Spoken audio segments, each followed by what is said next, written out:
আমার প্রিয় ছাত্রছাত্রীবৃন্দ, ত্রিপুরা ইউনিভার্সিটির অন্তর্গত বিভিন্ন কলেজে যে সমস্ত ছাত্রছাত্রী এই বছর প্রথম ফার্স্ট সেমিস্টারে ভর্তি হয়েছে এবং তোমাদের বেঙ্গলি মাইনর পেপার রয়েছে, তোমাদের জন্য এই ভিডিওটি অবশ্যই ভিডিওটি শেষ পর্যন্ত দেখবে, কোনো রকমের স্কিপ করবে না, তাহলে তোমাদেরই প্রয়োজনীয় ইনফরমেশান তোমরা জানতে পারবে না। দেখো, ত্রিপুরা ইউনিভার্সিটি ফার্স্ট সেমিস্টার তোমাদের এনইপি 2020 জাতীয় শিক্ষানীতি অনুযায়ী যে সিলেবাস, সেই সিলেবাস অনুযায়ী নোটস আমাদের রেডি আছে। বেঙ্গলি মাইনর তোমাদের প্রাচীন ও মধ্যযুগের বাংলা সাহিত্যের ইতিহাস পাঠ্য রয়েছে। তোমাদের পরীক্ষায় 6 ও 12 মার্কের প্রশ্ন হয়, অর্থাৎ 12 মার্ক করে প্রশ্ন হয়, 2 মার্ক এবং 12 মার্কের প্রশ্ন পরীক্ষায় থাকে, কিন্তু 12 মার্কের প্রশ্নগুলো কাটা কাটা অবস্থায় পরীক্ষায় আসে, তাই এখানে 6 ও 12 হিসাবে আমরা উল্লেখ করেছি। তোমাদের যে কোশ্চেন প্যাটার্ন সেটাও এখানে দেওয়া রয়েছে। দেখো, তোমাদের প্রশ্নের প্যাটার্ন হবে 1 নম্বর দাগে 2 মার্কের 8টি প্রশ্ন থাকবে, 6টি প্রশ্নের উত্তর করতে হবে। 2 নম্বর দাগে 12 মার্কের 8টি প্রশ্ন থাকবে, 4টি প্রশ্নের উত্তর করতে হবে। এখানে প্রশ্নের মান দেওয়া রয়েছে। টোটাল 60 মার্কের তোমাদের পরীক্ষা হবে, লিখিত পরীক্ষা, আর 15 মার্কের কলেজে অ্যাসাইনমেন্ট বা ইন্টারনাল পরীক্ষা হবে। তোমরা কোনো প্রবলেম হলে অবশ্যই আমাদের সঙ্গে যোগাযোগ করবে। তোমরা যদি বাংলা মাইনরের নোটস নিতে চাও, শর্ট প্রশ্ন এবং বড় প্রশ্ন সহ কমপ্লিট নোটস পেয়ে যাবে। 250 টাকা তোমাদের পেমেন্ট করতে হবে। 250 টাকায় কমপ্লিট একদম নোটস পেয়ে যাবে, এর বাইরে কোনো প্রশ্ন উত্তর পড়ার প্রয়োজন হবে না। এখানে এর আগের ভিডিওতে আমরা সিলেবাসটি তোমাদের সামনে উপস্থাপন করেছিলাম, সিলেবাসটি আর এক ঝলক তোমরা দেখে নিতে পারো। চলো দেখে নিই আজকের সাজেশনটি। দেখো, তোমাদের পরীক্ষায় 12 মার্কের বড় প্রশ্ন আসে, সেখানে কাটা কাটা প্রশ্ন থাকে। সেই 6 মার্কের কাটা দুটো প্রশ্ন যুক্ত থাকতে পারে, বা 1, 2, 3 যোগ 6 এইভাবে পরপর যোগ করে তোমাদের পরীক্ষায় প্রশ্ন আসতে পারে। যেভাবে পরীক্ষায় প্রশ্ন আসে সেইভাবে আমাদের নোটস তৈরি করা আছে। এবার চলো দেখে নিই ইউনিট 1-এ কী কী প্রশ্ন রয়েছে। তোমরা যদি প্রশ্ন উত্তরে পিডিএফ কপি সংগ্রহ করতে চাও, বাংলা মাইনরের জন্য 250 টাকা পেমেন্ট করতে হবে। শর্ট প্রশ্ন এবং বড় প্রশ্ন উত্তর সহ কমপ্লিট পেয়ে যাবে। চলো, ইউনিট 1-এর 1 নম্বর প্রশ্ন, চর্যাপদের আবিষ্কার, প্রকাশকাল, প্রকাশনী সংস্থার নাম উল্লেখ করো। চর্যাপদের কাব্যমূল্য বিচার করে গুরুত্ব বুঝিয়ে দাও। অথবা এখানে চর্যাপদের প্রাচীন পুঁথি কে কবে কোথা থেকে আবিষ্কার করেন, চর্যাপদের পুঁথিটি কী নামে কোন পত্রিকায় প্রথম প্রকাশিত হয়, চর্যাপদের সাহিত্যমূল্য ও গুরুত্ব বা তাৎপর্য বিচার করো। এরপরে 2 নম্বর প্রশ্ন, চর্যাপদ কে কবে কী নামে কোথা থেকে প্রকাশ করেন, চর্যাপদের রচনাকাল উল্লেখ করে সমাজচিত্র বিশ্লেষণ করো। অথবা চর্যাপদের আবিষ্কার, রচনাকাল, প্রকাশ, প্রকাশনী সংস্থার নাম উল্লেখ করো।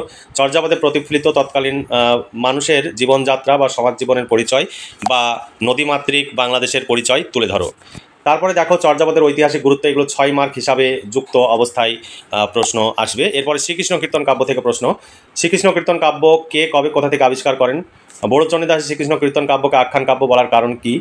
এখানে অথবা প্রশ্ন, বড়ুচণ্ডী দাসের শ্রীকৃষ্ণ কীর্তন কাব্যের আবিষ্কার, রচনাকাল, প্রকাশকাল ও প্রকাশনী সংস্থার নাম লেখো। বাংলা সাহিত্যের শ্রীকৃষ্ণ কীর্তন কাব্যের কাব্য বৈশিষ্ট্য বা রচনা বৈশিষ্ট্য বা সাহিত্যমূল্য বা কাব্যমূল্য বিচার করো। আমাদের কাছে নোটস সংগ্রহ করলে তোমরা যেভাবেই পরীক্ষায় প্রশ্ন আসুক না কেন সমস্ত ধরনের প্রশ্নের উত্তর করতে পারবে, সেইভাবে অথবা দিয়ে আমাদের প্রশ্নগুলো সেট করা হয়েছে।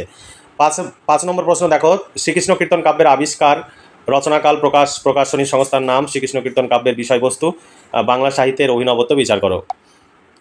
অথবা দিয়ে সমস্ত প্রশ্ন রয়েছে। এখানে দেখো, শ্রীকৃষ্ণ কীর্তন কাব্য কে কবে কোথা থেকে আবিষ্কার করেন, গ্রন্থটির পূর্ব নাম কী ছিল, শ্রীকৃষ্ণ কীর্তন কাব্য কোন খণ্ডে, কটি খণ্ড রয়েছে, খণ্ডগুলির পরিচয় দাও।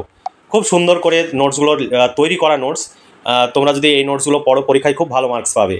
শ্রীকৃষ্ণ কীর্তন কাব্য আবিষ্কারের পর চণ্ডীদাস সমস্যার সৃষ্টি হয়, কবি পরিচিতির প্রসঙ্গে সমস্যাগুলি আলোচনা করো।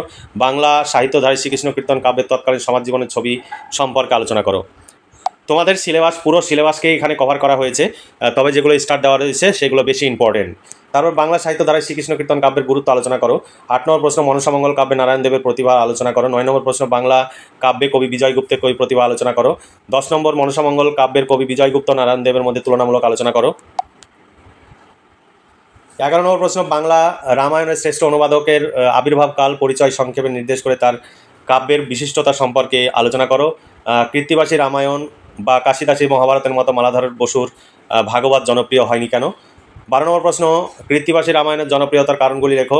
13 নম্বর প্রশ্ন, ভাগবতের শ্রেষ্ঠ অনুবাদককে, তার কই প্রতিভার পরিচয় দাও।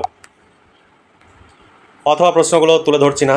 তারপরে বিদ্যাপতি ও চণ্ডীদাসের তুলনামূলক আলোচনা করো। তারপর প্রাক চৈতন্য যুগের একজন বৈষ্ণব কবি প্রতিভার পরিচয় দাও। অথবা বৈষ্ণব কবি চণ্ডীদাসের কবি প্রতিভার পরিচয় দাও। অথবা বিদ্যাপতির কবি প্রতিভার পরিচয় দাও।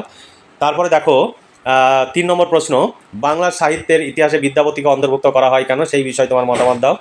বৈষ্ণব পদকর্তা হিসাবে বিদ্যাপতির কৃতিত্ব বিচার করো। তারপর 2 নম্বর ইউনিটে রয়েছে, বাংলা সাহিত্যের প্রথম চৈতন্য জীবনী কাব্য কোনটি এবং কেন, এই বিষয়ে তোমার মতামত দাও। 3 নম্বর প্রশ্ন, শ্রী চৈতন্য চরিতামৃত গ্রন্থটির ঐতিহাসিক গুরুত্ব সংক্ষেপে আলোচনা করো। 4 নম্বর প্রশ্ন, মহাভারতের শ্রেষ্ঠ অনুবাদককে, তার কই প্রতিভার দিকগুলি আলোচনা করো। অথবা বাংলা মহাভারতের শ্রেষ্ঠ অনুবাদকের আবির্ভাব কাল পরিচয় সংক্ষেপে নির্দেশ করো। তার কাব্যের নাম কি, তার কবি কৃতিত্ব বা বিশিষ্টতা সম্পর্কে আলোচনা করো। অথবা কাশিরাম দাসের মহাভারতের মৌলিকত্বের দিকগুলি আলোচনা করো। 5 নম্বর প্রশ্ন, বাংলা সাহিত্যের ইতিহাসে সৈয়দ আলাওলের কৃতিত্ব বিচার করো। 6 নম্বর প্রশ্ন, বাংলা সাহিত্যে প্রণয়োপাখ্যান রচনায় দৌলত কাজীর কবি কৃতিত্ব বা বিশিষ্টতার পরিচয় দাও। 7 নম্বর প্রশ্ন, বাংলা পদকর্তা হিসাবে জ্ঞানদাসের কই কৃতিত্বের পরিচয় দাও। 8 নম্বর প্রশ্ন, বৈষ্ণব পদকর্তা হিসাবে গোবিন্দ দাসের কই প্রতিভার পরিচয় দাও। তোমাদের পুরো সিলেবাস এখানে কভার করা রয়েছে। ইউনিট 3-তে রয়েছে চণ্ডীমঙ্গল কাব্য রচনায় কবি মুকুন্দরাম চক্রবর্তীর আবির্ভাব ও পরিচয় উল্লেখ করে তার কবি প্রতিভার মৌলিকত্বের দিকগুলি বা প্রতিভা বিচার করো। অথবা চণ্ডীমঙ্গল কাব্যের শ্রেষ্ঠ কবিকে, তার আবির্ভাবকাল ও পরিচয় সংক্ষেপে নির্দেশ করে তার কবি প্রতিভার অভিনবত্বের দিকগুলি বিচার করো। 10 নম্বর প্রশ্ন, অন্নদামঙ্গল কাব্যের কবি রায়গুণাকর ভারতচন্দ্রের আবির্ভাবকাল ও পরিচয় সংক্ষেপে নির্দেশ করে কাব্যের বিশিষ্টতা বা কবি কৃতিত্বের পরিচয় দাও। এখানে অথবা দিয়ে প্রশ্ন রয়েছে, ভারতচন্দ্রের অন্নদামঙ্গল কাব্য রাজকণ্ঠের মণিমালার মতো, মন্তব্যটি কার সম্পর্কে করা হয়েছে এবং কে এই মন্তব্যটি করেন, তার আবির্ভাবকাল, জন্ম, পরিচয় সংক্ষেপে উল্লেখ করে তার কাব্য সম্পর্কে উদ্ধৃত মন্তব্যটির যৌক্তিকতা বিচার করো। 11 নম্বর প্রশ্ন, ধর্ম ঠাকুরের স্বরূপ নির্দেশ করে যে কোনো একজন ধর্মমঙ্গল কাব্যের শ্রেষ্ঠ কবি কৃতিত্ব বিচার করো। অথবা ধর্মমঙ্গল কাব্যের শ্রেষ্ঠ কবি ঘনরাম চক্রবর্তীর কৃতিত্ব বা মৌলিকত্বের দিকগুলি আলোচনা করো। এরপরে দেখো, ধর্মমঙ্গল কাব্যের কবি রূপরাম চক্রবর্তীর কবি বৈশিষ্ট্য বা মৌলিকত্বের দিকগুলির পরিচয় দাও। তারপরে ইউনিট 4 থেকে প্রশ্ন রয়েছে, অষ্টাদশ শতকের যুগসন্ধির বৈশিষ্ট্যগুলি উল্লেখ করো। রামপ্রসাদ সেনের আবির্ভাব ও পরিচয় দিয়ে তার কৃতিত্বের পরিচয় দাও। অথবা শাক্ত পদাবলীর শ্রেষ্ঠ কবি রামপ্রসাদ সেনের অবদান আলোচনা করো। 4 নম্বর প্রশ্ন, শাক্ত পদ রচনায় কমলাকান্ত ভট্টাচার্যের স্বাতন্ত্রতা বুঝিয়ে দাও। 15 নম্বর প্রশ্ন, নাথ সাহিত্য কি, নাথ সাহিত্য সম্পর্কে আলোচনা করো। 16 নম্বর প্রশ্ন, শিবায়ন কি, এই কাব্যধারার শ্রেষ্ঠ কবির কৃতিত্বের পরিচয় দাও। তারপরে 17 নম্বর, গীতিকা কি, গীতিকার সংক্ষিপ্ত পরিচয় দাও। 18 নম্বর প্রশ্ন, বাউল গান ও কীর্তন গানের সংক্ষিপ্ত পরিচয় দাও। এই ছিল তোমাদের সাজেশন ভিত্তিক প্রশ্ন। এই সাজেশন ভিত্তিক প্রশ্ন অনুযায়ী যদি প্রশ্নোত্তরের PDF কপি সংগ্রহ করতে চাও, শর্ট প্রশ্ন বড় প্রশ্ন উত্তর মিলিয়ে 250 টাকা পেমেন্ট করতে হবে। 250 টাকা পেমেন্ট করে দিলেই শর্ট প্রশ্ন বড় প্রশ্ন কমপ্লিট উত্তর সহ পেয়ে যাবে। এর বাইরে কোনো প্রশ্ন উত্তর করার প্রয়োজন হবে না। এই সমস্ত নোটস সংগ্রহের জন্য তোমরা বিভিন্ন প্রান্তে তোমরা ছোটাছুটি করো, কোচিং সেন্টারে যাও, বিভিন্ন টিউটরের কাছে যাও। আমাদের কাছে নোটস সংগ্রহ করলে সেই বিভিন্ন জায়গায় ছোটাছুটি করার প্রয়োজন হবে না। এই নোটসগুলো পড়বে, 100% কমন পাবে।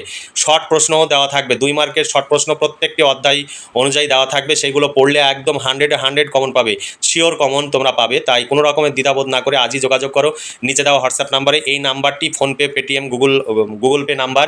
এই নাম্বারে পেমেন্ট করে পেমেন্টের অরিজিনাল রিসিভ কপিটি অর্থাৎ সাকসেসফুল মেসেজটি সেখানে তোমাদের শেয়ার অপশান দেখাবে। শেয়ার অপশান থেকে তোমরা শেয়ার করবে পেমেন্টের সাকসেসফুল মেসেজটি আমাদের এই হোয়াটসঅ্যাপ নাম্বারে। আর যদি নিজের পেটিএম বা ফোনপে নাম্বার না থাকে তাহলে তুমি অন্য যে কোনো নাম্বার থেকে পেমেন্ট করতে পারো। পেমেন্ট করে পেমেন্টের সাকসেসফুল মেসেজটি ডেট টাইম যেন থাকে তোমার মোবাইল থেকে ছবি তুলে আমাদের সঙ্গে সঙ্গে পাঠাবে। 5 থেকে 10 মিনিটের মধ্যে তোমরা পেমেন্টের রিসিভ কপি পাঠিয়ে তোমার Tripura university first semester Bangla minor এইভাবে তোমরা লিখে দেবে, তাহলে আমাদের বুঝতে সুবিধা হয়। আর সবসময় মেসেজ করবে হোয়াটসঅ্যাপ নাম্বারে। মেসেজ করলে ইউনিভার্সিটির নাম, সেমিস্টার এবং বিষয় উল্লেখ করে মেসেজ করবে। তাহলে আজকে এই পর্যন্ত ভালো থেকো, সুস্থ থেকো এবং খুব ভালোভাবে পড়াশোনা করে পরীক্ষার প্রস্তুতি নাও। এই শুভকামনা জানিয়ে আজকের ভিডিওটি এখানে সমাপ্তি ঘোষণা করছি।